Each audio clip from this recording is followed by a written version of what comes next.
Because at one time, even Uhuru and I were planning to build kibbutz. You know, in Israel, they have got kibbutz to protect the Jews from the Palestinians.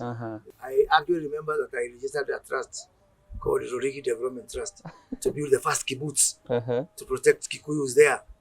And then Uhuru asked me, honestly speaking, Moses, I thought you have some brains. I said, why? Yani tumekosa njia ingine of living with these people except caging them like cattle. Uhuru Kenyatta has never told me do something without a reason. So if he were to tell you, let's not support the deputy president in this for this and these reasons, you will if I'm convinced, I will not support. Let's settle this once and for all. How is it that you were at the scene of crime per se, where Msando's car was found? I went there and I stayed there, and I called OCPD Kasarani. And I told him, OCPD, mimi stoki hapa mpaka kufika. Alipofika, what you do now with what information I've given you, it's up to you. I should be given a medal. Not being accused every day. Exactly. Yeah. Vera Sidika or Huda Monroe? None. Steve or Simple Boy or Django? Steve anytime. Babu Owino or DJ John Palmer?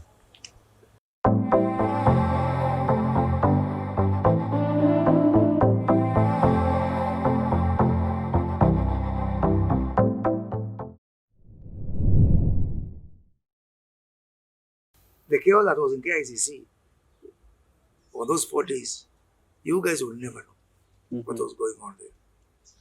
You may want to know that the Miguna was strangling Uhuru Kenyatta physically. And I don't know where I got the strength to box that giant and until it puts him down. Why was he strangling? I don't know. So then, of course, after that is post-election violence. My friend, it was very terrible. You know, I was getting reports. They would ban the church. It was me who got the reports. And now we had now said Harambee House was on operational zone. It's something that really, I'm so happy that I can see the horizon and say Kenya will never get there again. Yeah, Kenya will never get there. 10 years on, more than 10 years on. Do you feel like the country has healed? We have been on a progressive forward trajectory. 2013 was very good for us in the sense that we got now Uhuru and Ruto to work together. Our nationhood or the healing, is it an event or a process? And I submit that it's a process, it's not an event. The problem that the framers of the BBI are making is assuming that healing is an event you flag off at KICC. Now healing has happened. No, it's not a product you launch. Yeah, it is a process, and it is my submission that we were already on that trajectory. The fact that NASA came together, all those parties, Jubilee came together, all those parties, we were starting already to see some good definition of our nation and our multi-party democracy. So you cannot, much as I would want to take Kenya where I want it to be of my vision, it's very important that you carry the country with you.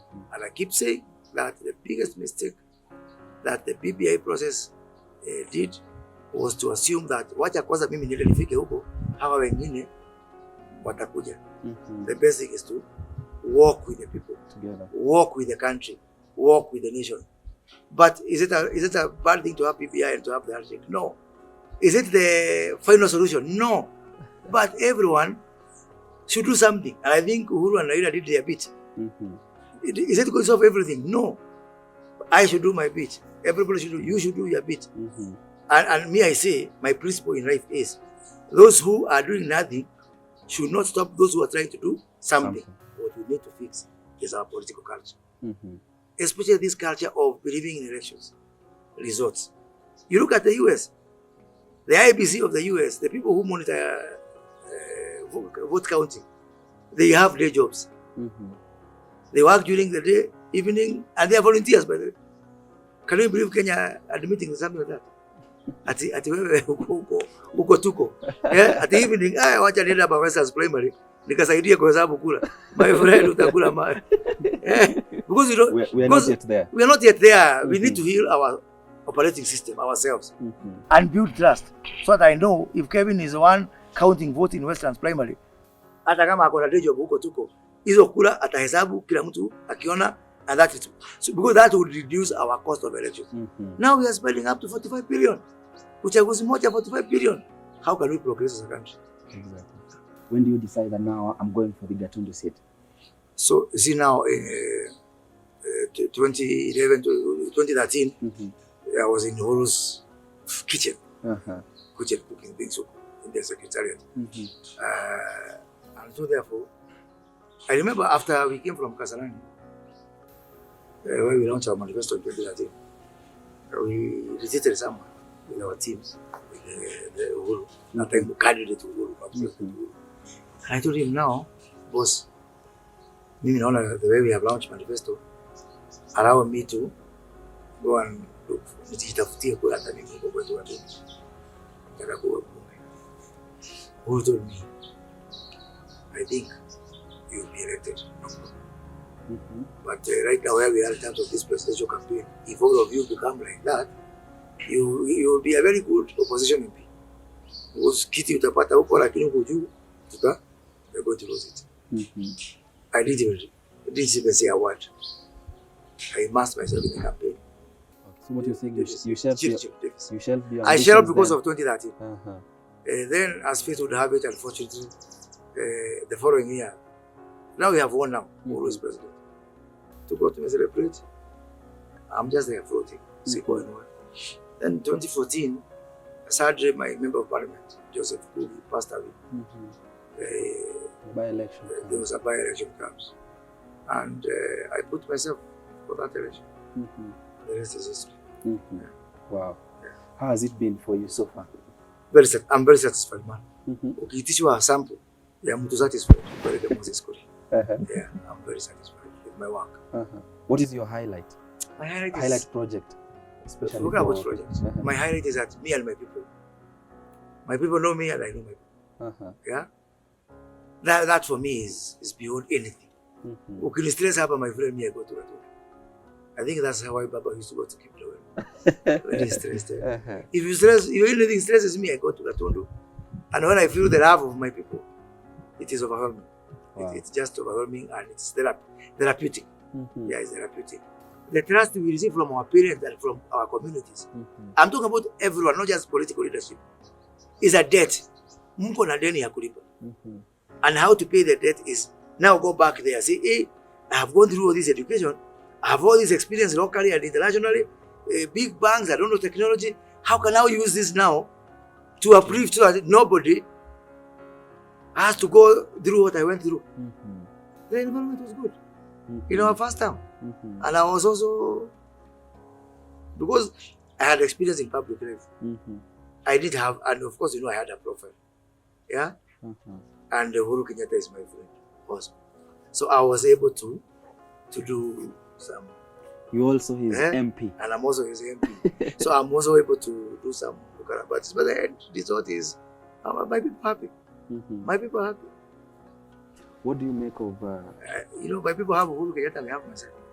Yes. So you buy one, get one free. So, yeah.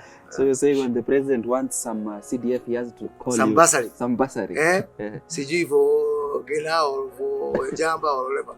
Ongea na Moses. Yeah, we have a good decision. Exactly. What do you make of their leadership with the deputy for the last close to 7-8 years? Let's say the first term was blissful. The first time. Yeah, it was bliss, pure bliss. And so therefore, when we can't get the president, you will get the deputy. Yeah. I have seen personally, of course, we can't say that relationship is very good. I know it is not very good. What might have started the trouble? I think it's also all those scavengers went and told the president, your deputy is campaigning too early, your deputy is undermining you, or your deputy has raided your backyard. And none of those things does William Ruto express approval instructions from 2013 from his boss. Wenda angalia maendeleo huko na huko, enda ukalaunch stima, enda ukalaunch maji. Yeah, it was, you know, development is a interactive process. Yes. Sahi, my friend, irresistible force meets immovable objects. So before, if I use my kidogo physics, there was general, the wind and the force were, and the object were the same direction. When things are like this, you know, it's not easy. And you know, we love the president and we love the deputy. So to be put in a situation whereby it's a multiple choice. It's tragic. It's tragic, and it eats us from inside, my friend. Yeah, it's painful to choose between your mother and your father. How now? All of a sudden, it is at these people who are against the, you see the bloodshed that was in parliament, in the committees and all that. What was that necessary? I say this without fear of contradiction. Kanini Kega, the new chairman of budget committee where I was serving in Nairobi, cannot tie the shoelaces of Kimani show. Even in 10 years. Forget about, we have one budget cycle left. We have finished this budget cycle to go Nigeria moja. No way. The experience that Kimani was a financial controller in Standard Media.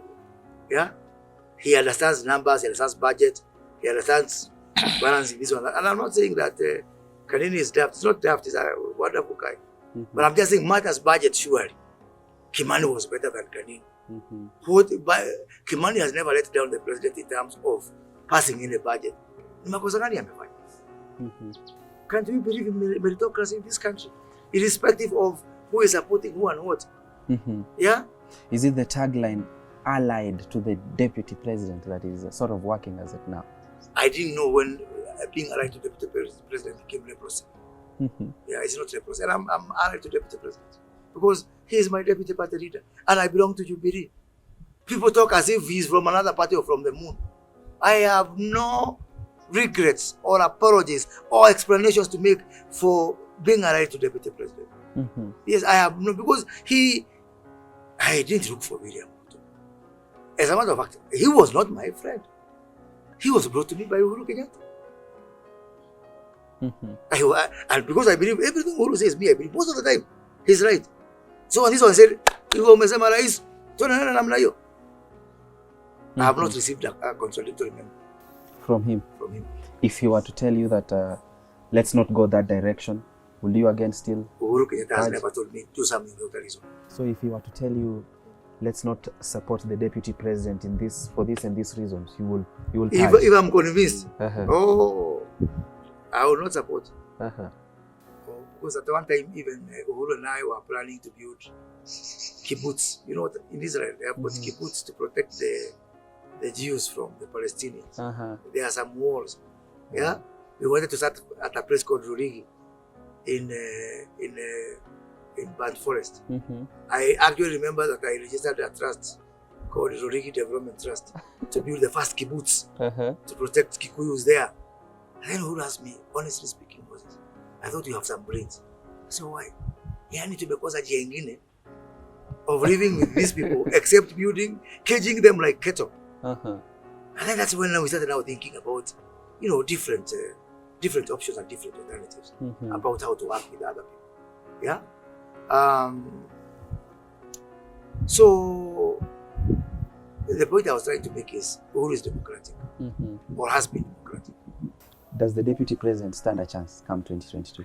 He has a chance like everyone else. Yes. Yes.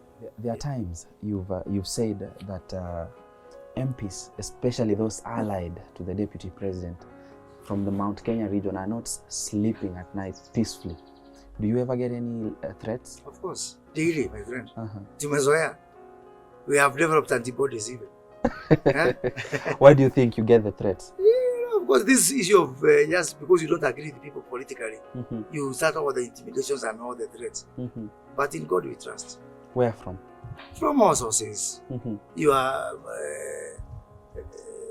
people on the ground. Let's say, for example, your teams on the ground get harassment from I don't know, EACC, I don't know who, or it's not them who are targeted, you know, it is you. So, and what is, they're supposed to break you. You're supposed to be broken. But my friend, I'm unbreakable, my friend. Me, I stand by principle. Do you think the deputy president shares in the failures of the president? We all share, even me share. We all share. We all share. Exactly. That's why we make noise. We make noise because we say, we want to have a say, because if things don't work, all of us are to blame.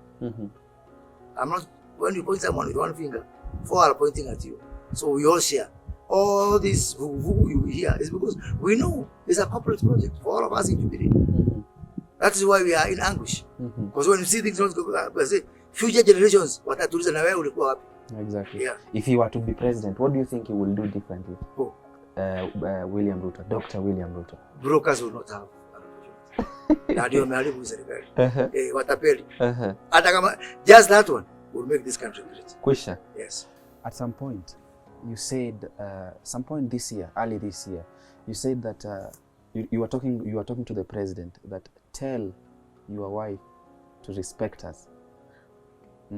I am happy about that because what kind of disrespect is this that you're talking about?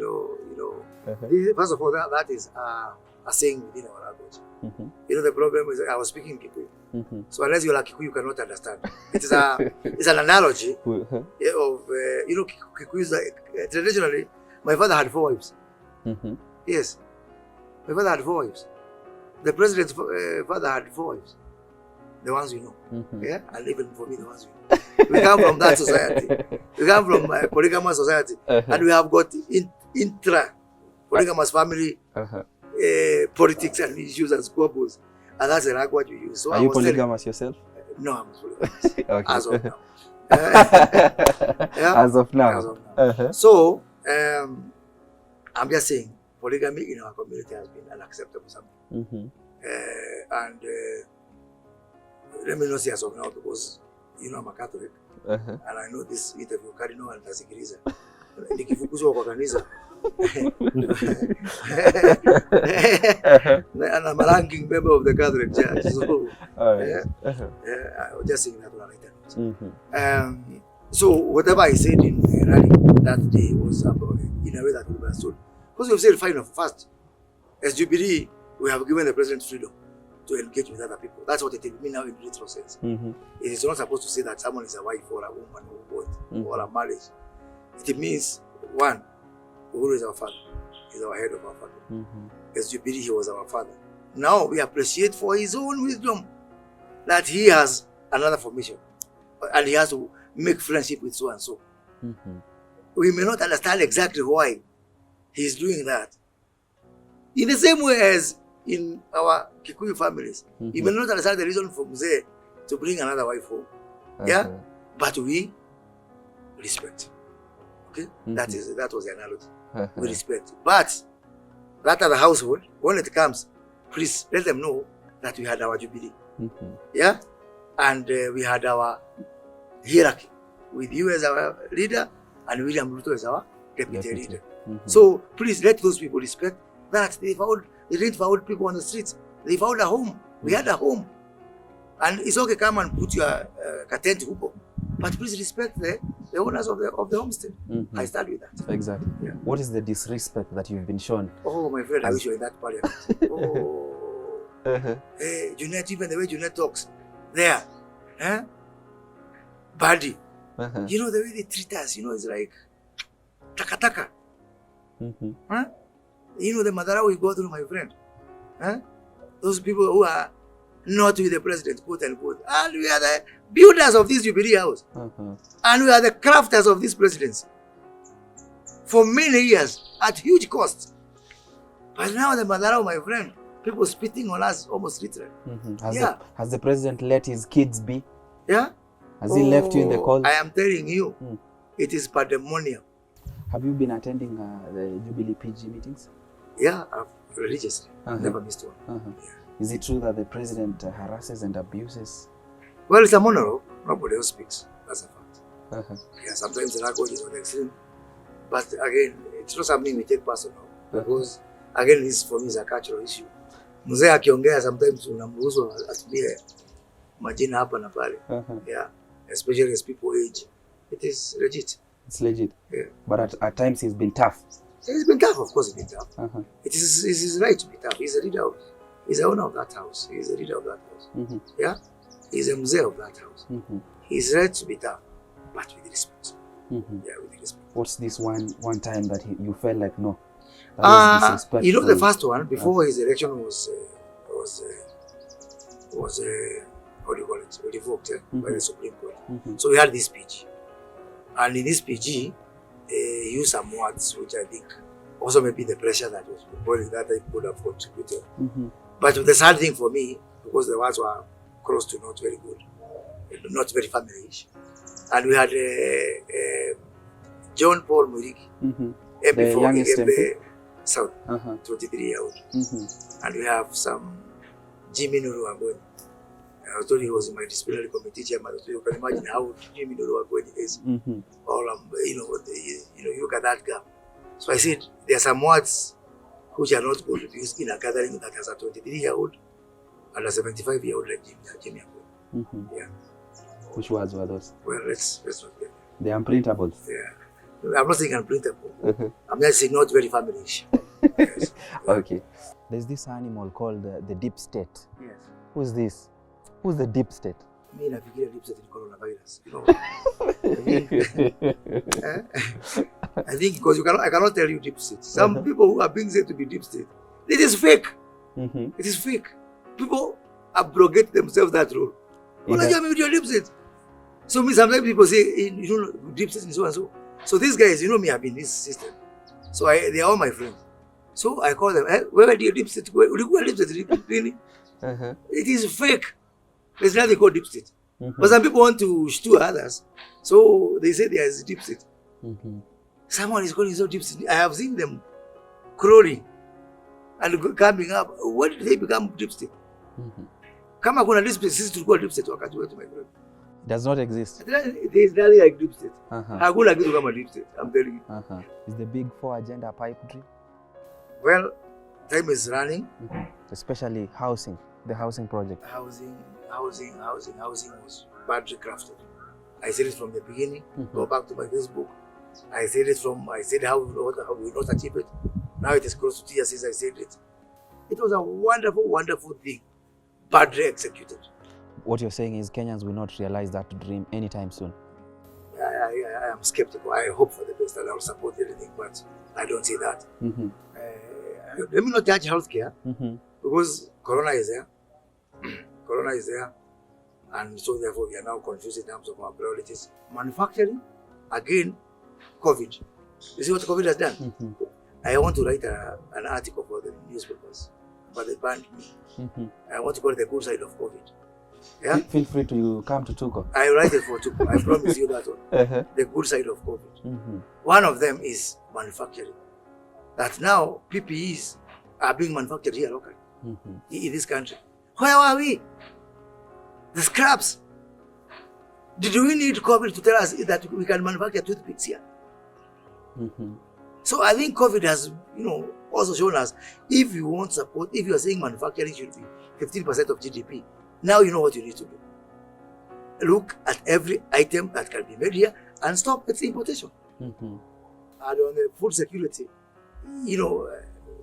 now they are rushing to Kulalu. It was a mess. It was a mess. But you don't even need to go for mega projects.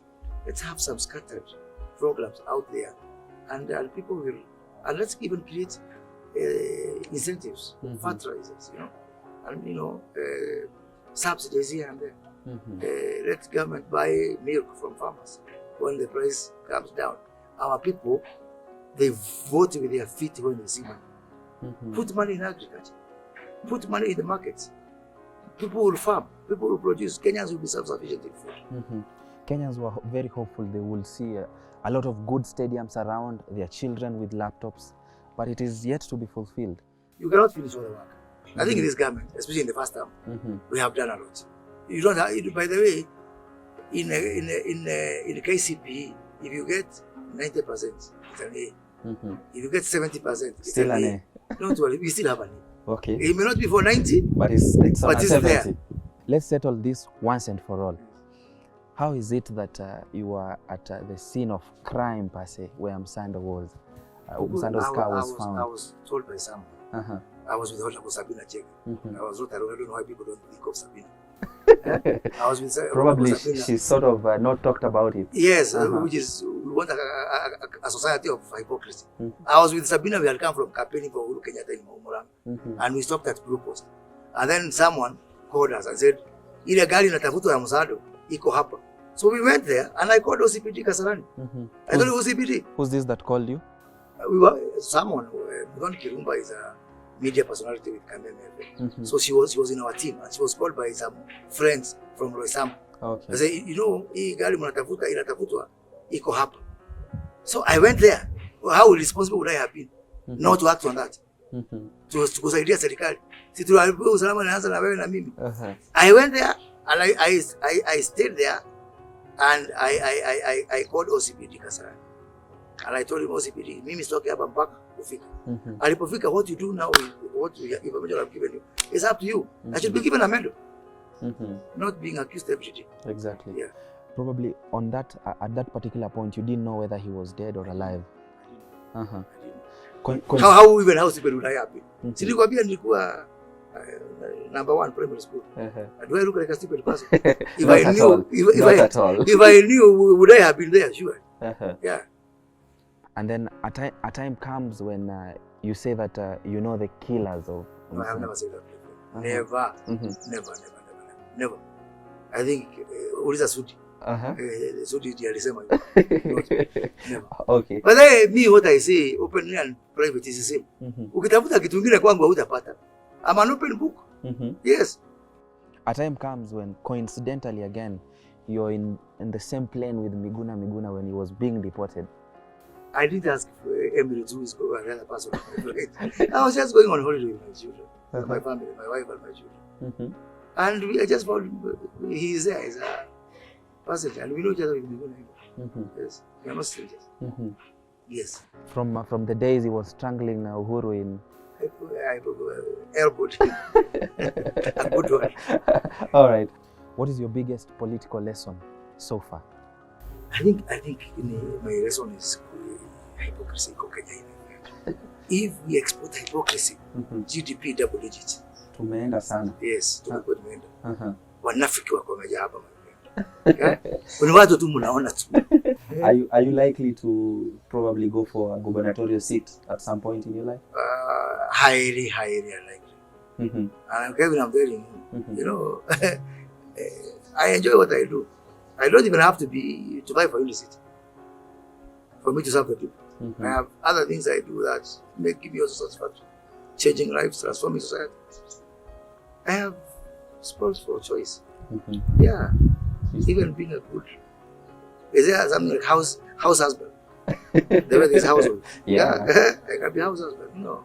Yeah, I have many options. I don't drive at the satisfaction because I've got this possession, this benefit, this what, nothing. And you guys, you glorify and gratify politicians for nothing. Yes. What about engineers who are doing wonderful jobs? What's the lesson of Corona? You ask me what's the lesson of politics, lesson of Corona. Who is more important, politician or that nurse? Yes. And I told you from the beginning, me knowing my people and my people knowing me, for me that's the biggest thing. If they can tell you, you're satisfied. I'm satisfied. Exactly. There's this now final part. I have 5 questions for you. I give you names, for instance, Uhuru Kenyatta or William Ruto. You pick one. All right? Only 5 questions. Yes. All right. Finally, Ben Gidai or Muigai wa Njoroge? Muigai is a real guy. Vera Sidika or Huda Monroe? None. Steve Simple Boy or Jaguar? Steve anytime. Wachana na Jaguar. Ni rafiki yangu lakini pia ni kigeugeu. Babu Owino or DJ John Falme? John Falme is a great guy. Yeah, he's a great guy. I know John Falme for quite some years. And I'm not against Babu. William Ruto or Uhuru Kenyatta? Pass. Thank you. Thank you.